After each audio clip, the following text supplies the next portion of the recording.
తాడిపత్రి శాసనసభ్యుడు శ్రీ జేసీ అస్మిత్ రెడ్డి గారిని మాట్లాడాల్సిందిగా కోరుతున్నాను.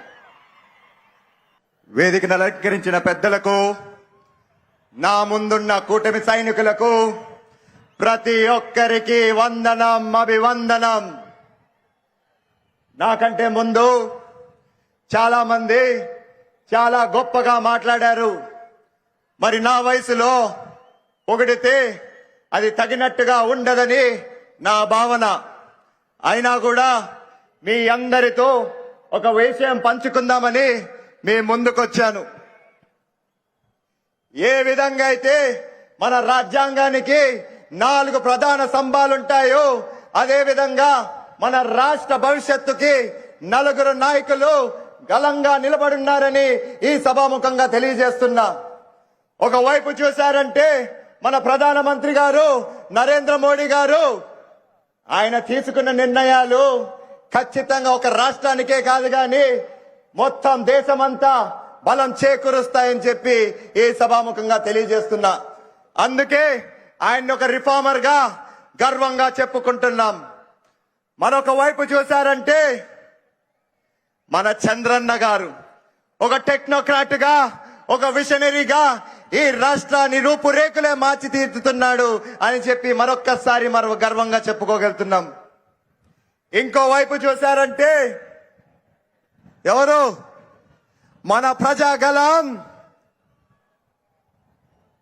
మన కోసం ఎంత ధైర్యంగా ఎంతటైనా త్యాగాలు చేసి కేవలం ఈ రాష్ట్రం బాగుండాలని చెప్పి ఒక విప్లవకారుడిగా మన ముందుకొచ్చిన మన పవన్ కళ్యాణ్ గారు. చివరికి మన 4వ స్తంభం, మన యువ నాయకుడు, మన యువ కిరీటం, మన యువ శక్తి, మన భవిష్యత్తు దిశ చూపిస్తున్న నాయకుడు మన నారా లోకేష్ గారు. మరి మీరందరూ గమనించే ఉండింటారు, వీరు గాని లేకపోతే ఖచ్చితంగా మన రాష్ట్రం కుప్పకూలిపోతుంది, మన భవిష్యత్తు చీకటిలో మునిగిపోతుంది. నేను అడుగుతున్నా ఈరోజు మీరందరినీ, ఎందుకు మన యువత ముందుకు రావట్లేదు? నేను ఈరోజు పిలుపిస్తున్నాను. ఖచ్చితంగా మన యువత ముందుకు రావాల్సిండేదే, కష్టపడాల్సిండేదే.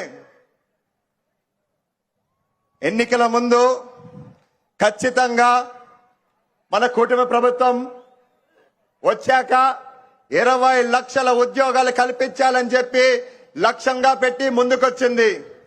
మరి ప్రభుత్వం ఏర్పడినాక కేవలం 15 నెలల్లోనే 20 లక్షలు కాకపోయినా 11 కోట్ల లక్షలతో పెట్టుబడులు తెచ్చి 11 లక్షల ఉద్యోగాలు కల్పించారని గర్వంగా ఈ సభాముఖంగా తెలియజేస్తున్నా.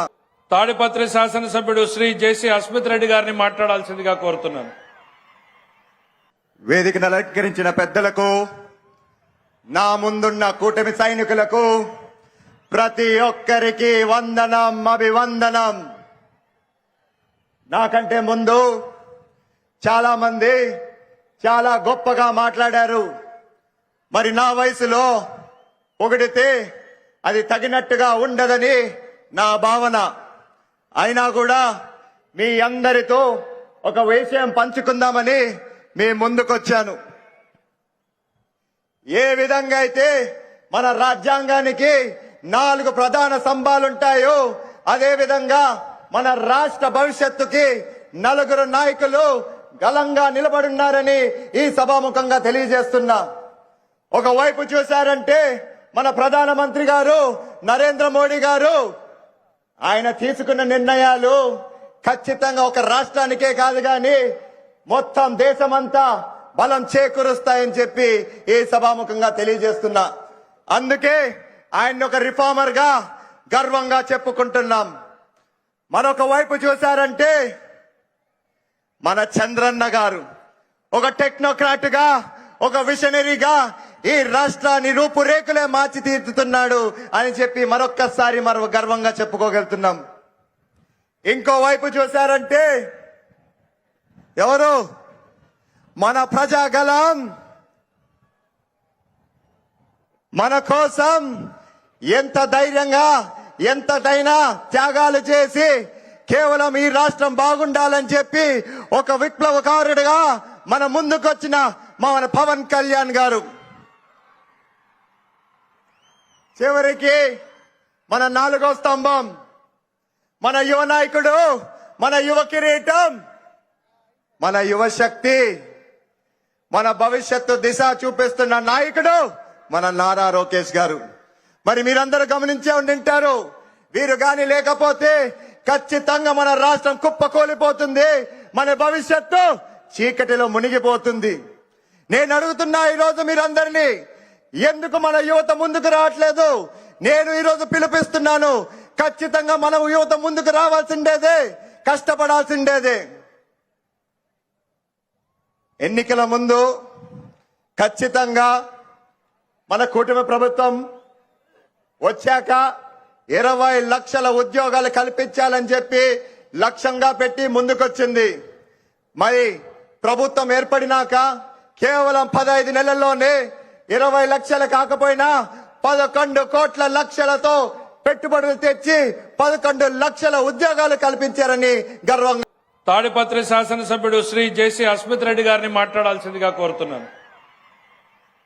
వేదికను అలంకరించిన పెద్దలకు, నా ముందున్న కూటమి సైనికులకు ప్రతి ఒక్కరికి వందనం, అభివందనం. నాకంటే ముందు చాలా మంది చాలా గొప్పగా మాట్లాడారు. మరి నా వయసులో పొగిడితే అది తగినట్టుగా ఉండదని నా భావన. అయినా కూడా మీ అందరితో ఒక విషయం పంచుకుందామని మీ ముందుకొచ్చాను. ఏ విధంగా అయితే మన రాజ్యాంగానికి 4 ప్రధాన స్తంభాలుంటాయో, అదే విధంగా మన రాష్ట్ర భవిష్యత్తుకి 4 నాయకులు గలంగా నిలబడున్నారని ఈ సభాముఖంగా తెలియజేస్తున్నా. ఒకవైపు చూశారంటే మన ప్రధానమంత్రి గారు నరేంద్ర మోడీ గారు, ఆయన తీసుకున్న నిర్ణయాలు ఖచ్చితంగా ఒక రాష్ట్రానికే కాదు గాని మొత్తం దేశమంతా బలం చేకూరుస్తాయని చెప్పి ఈ సభాముఖంగా తెలియజేస్తున్నా.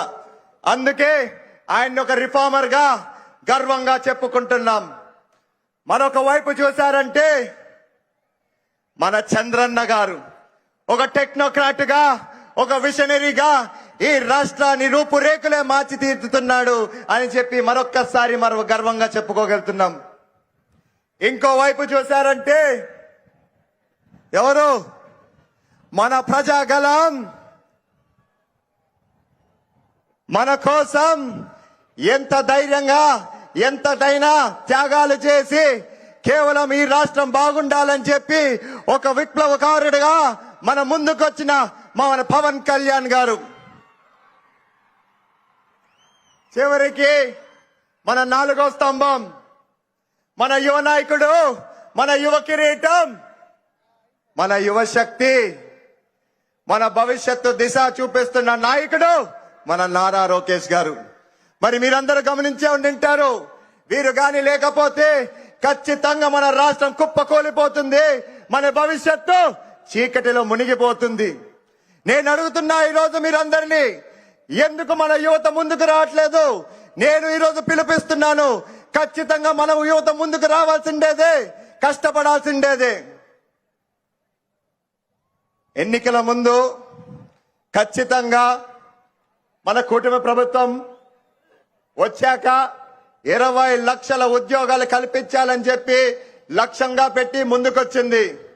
మరి ప్రభుత్వం ఏర్పడినాక కేవలం 15 నెలల్లోనే 20 లక్షలు కాకపోయినా 11 కోట్ల లక్షలతో పెట్టుబడులు తెచ్చి 11 లక్షల ఉద్యోగాలు కల్పించారని గర్వంగా ఈ సభాముఖంగా తెలియజేస్తున్నా.